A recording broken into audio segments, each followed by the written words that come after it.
नमस्कार दोस्तों, फिर से आपका अपने चैनल में स्वागत है। महाभारत की एक रहस्यमय कथा चक्रव्यूह में अभिमन्यु का वध। कुरुक्षेत्र में कौरव और पांडवों के बीच 18 दिन तक घमासान युद्ध चला था। एक और धर्म के लिए लड़ने वाले पांडव थे तो दूसरी ओर छल कपट और धोखा देने में माहिर कौरव। उन्होंने छल से युद्ध जीतने के लिए एक रणनीति बनाई। उनकी योजना थी कि वो अर्जुन को युद्ध में उलझाकर 4 भाइयों से दूर ले जाएंगे और फिर युधिष्ठिर को बंदी बनाकर युद्ध जीत लेंगे। अब युद्ध वाले दिन कौरव सेना की एक टुकड़ी अर्जुन से युद्ध करते हुए उन्हें रणभूमि से दूर ले गई।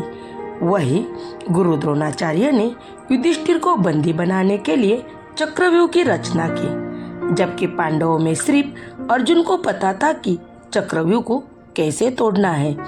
अर्जुन ने दूर जाते ही गुरु द्रोणाचार्य ने पांडवों को ललकारते हुए कहा कि या तो युद्ध लड़ो या फिर हार मान लो।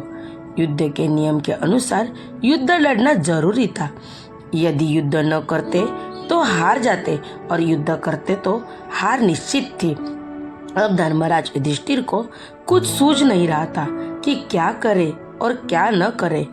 उसी समय धर्मराज युधिष्ठिर के सामने एक युवक खड़ा हुआ और कहा, काकाश्री, मुझे चक्रव्यूह को तोड़ने और युद्ध करने का आशीर्वाद दीजिए।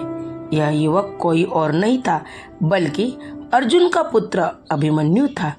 अभिमन्यु अभी मात्र 16 वर्ष का ही था, लेकिन सभी जानते थे कि वह युद्ध कौशल्य में अपने पिता के जैसा ही निपुण है।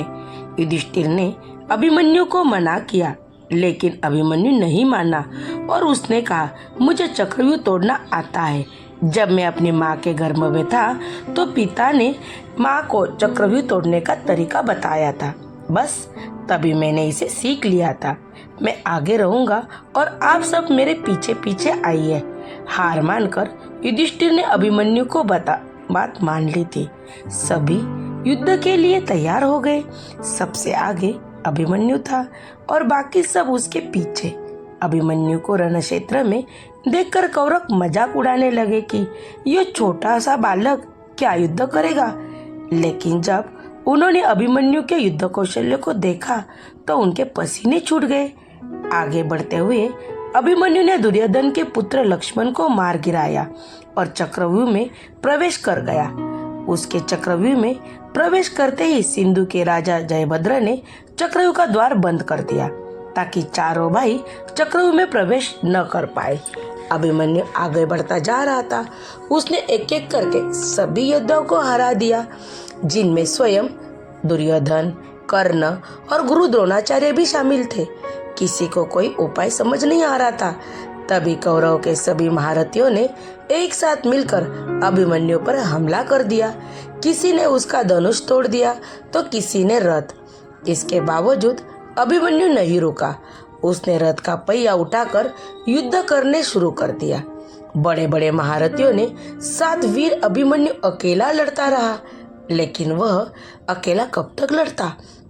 अंत में सभी ने मिलकर उसकी हत्या कर दी और अभिमन्यु वीर गति को प्राप्त हुआ।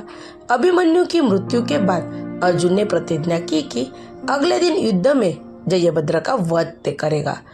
आज शूरवीर अभिमन्यु का नाम कर्ण और अर्जुन से भी पहले सम्मान से लिया जाता है। Thank you. ये रहस्यमय कथा आपको कैसी लगी कमेंट बॉक्स में कमेंट करके बताइए। चैनल को सब्सक्राइब कीजिए।